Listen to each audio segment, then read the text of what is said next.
सुशील जी, मैं आपको एक उदाहरण देना चाहूंगी। मैं क्योंकि कोटा के बच्चों से भी मेरी बातचीत हो रही थी। बहुत सारे बच्चे, जब योगी सरकार ने अपनी बसें भेजकर बच्चों को बुला लिया, मध्य प्रदेश सरकार ने अपने बच्चों को बुला लिया, तो जो बिहार के बच्चे थे उनका कहना था कि काश हमारे मुख्यमंत्री योगी जी जैसे होते। और तो और मुख्यमंत्री योगी आदित्यनाथ ने उन छात्रों के साथ संवाद भी बनाया। ऐसे में कहीं ना कहीं क्या आपको नहीं लग रहा है कि जो यूथ है, और अब अक्टूबर में चुनाव है, उनको अपना वोट देना है, क्योंकि जो बच्चे इंजीनियरिंग की तैयारी कर रहे हैं वो 18+ हैं, तो कहीं ना कहीं कुछ कमी रह गई है, कुछ चूक हो गई है, बच्चे नाराज हैं आपसे? देखिए, आप वोट की चिंता मत कीजिए, थोक भाव से वोट मिलेगा हम लोगों को।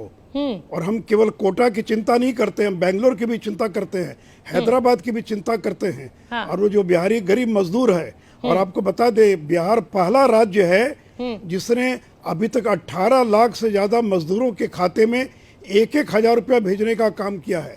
हम लोगों ने पहल की, और आज दिल्ली में रहने वाले बिहारी मजदूर 5 लाख लोगों के खाते में और 1-1 हजार रुपया हम लोगों ने भेजने का काम किया है। तो इसलिए देखिए, बिहार ने पूरी चिंता की, लेकिन जब तक लॉकडाउन के नियमों को शिथिल न किया जाए, अब कोई राज्य कैसे किया, क्या किया। देखिए, बहुत सारे कोटा के नजदीक के राज्य थे, लेकिन मुझे बताइए, बंगाल के बच्चे आए क्या? बंगाल के बच्चे तो कल आए हैं। उड़ीसा के बच्चे कब आए? तो देखिए, जो नजदीक के राज्य हैं वहाँ आना जाना आसान रहा होगा, लेकिन कोटा के बगल में तो झांसी है, उत्तर प्रदेश की सीमा तो लगी है, मध्य प्रदेश की सीमा लगी है, लेकिन क्या बिहार की सीमा लगी है क्या? और कहाँ कोटा, कहाँ पटना, कम से कम 1000 किलोमीटर की दूरी होगी। कहाँ महाराष्ट्र के बच्चे तो कल आए हैं, कहाँ महाराष्ट्र के बच्चे कोटा से ओवरनाइट जर्नी है सुशील जी। देखिए, आप लोग केवल कोटा कोटा चिल्लाते हैं केवल। हाँ। नहीं, ओवरनाइट नहीं है, तब आपको पता ही नहीं है ना। क्यों? 300 किलोमीटर 4 से 5 घंटे लगता है। 300 किलोमीटर 4 से 5 घंटे लगते हैं। लॉकडाउन के चलते सड़कें खाली हैं। अगर 1000 किलोमीटर है तो सर 12 घंटे में पहुंच जाएंगे बच्चे अपने घर। भाई, आप कोटा पर इतनी केंद्रित क्यों होगी? मैं कोटा पे केंद्रित नहीं हूँ सर, मैं छात्रों पे केंद्रित हूँ। क्या बेंगलोर में नहीं? तो मुझे बताइए ना कि बेंगलोर में जो बच्चे फंसे हुए हैं और जिनका टेलीफोन आ रहा था, आपके चैनल ने क्यों नहीं दिखाया बेंगलोर का मामला? पूना के हजारों फोन आए बच्चों के कि हम लोग लौट के आना चाहते हैं, आपने पूना को क्यों नहीं दिखाया?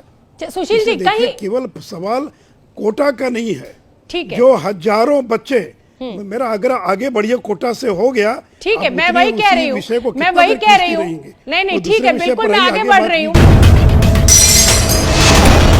कहीं ऐसा तो नहीं है कि आपकी सरकार को यह एहसास है कि जो परिस्थिति बिहार में स्वास्थ्य सेवाओं की है, जहानाबाद का मैं जिक्र आपके सामने इसलिए कर रही हूं कि आप जानते हैं वो एकदम ताजा नया मामला है एम्बुलेंस का, किसके चलते किस तरह से बच्चे की मौत हुई।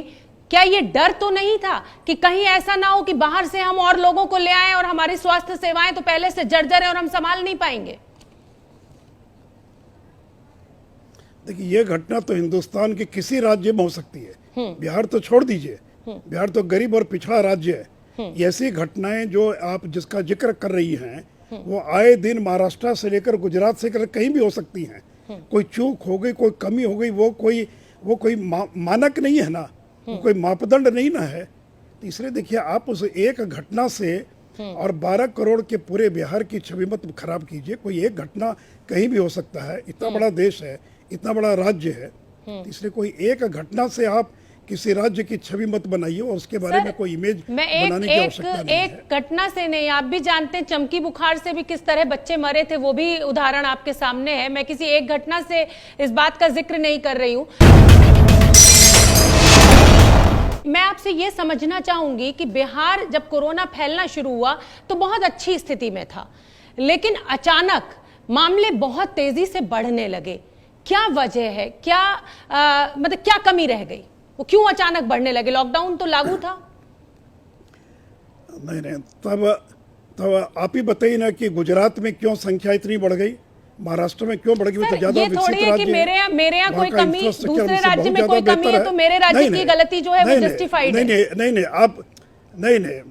नहीं, मैं तो ये कह रहा हूँ ना कि हम तो बहुत पिछड़े और गरीब राज्य हैं, पर कैपिटा इनकम से लेकर हर चीज में।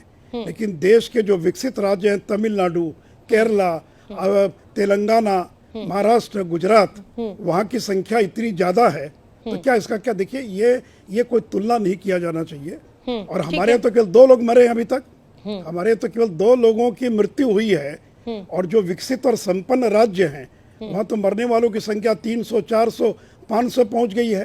तो देखिए, प्रधानमंत्री जी ने कहा कि इस तरह की तुलना किया जाना उचित नहीं होगा कि किसी राज्य में कितने मरे, वहाँ की कोई मैं फेलियर इसको नहीं मानता हूँ कि किसी राज्य में अगर ज्यादा मर गए तो वो कोई फेलियर उस राज्य का विशेष परिस्थिति हो सकती है, उसके कारण कुछ और होंगे, मेडिकल चीजें होंगी। तो हम तो अब कहें कि हमारे यहाँ तो 2 ही लोगों की मृत्यु हुई, और महाराष्ट्र में तो कितने लोगों की मृत्यु हो गई। तो मेरा आग्रह है कि इस तरह की तुलना करना उचित नहीं होगा।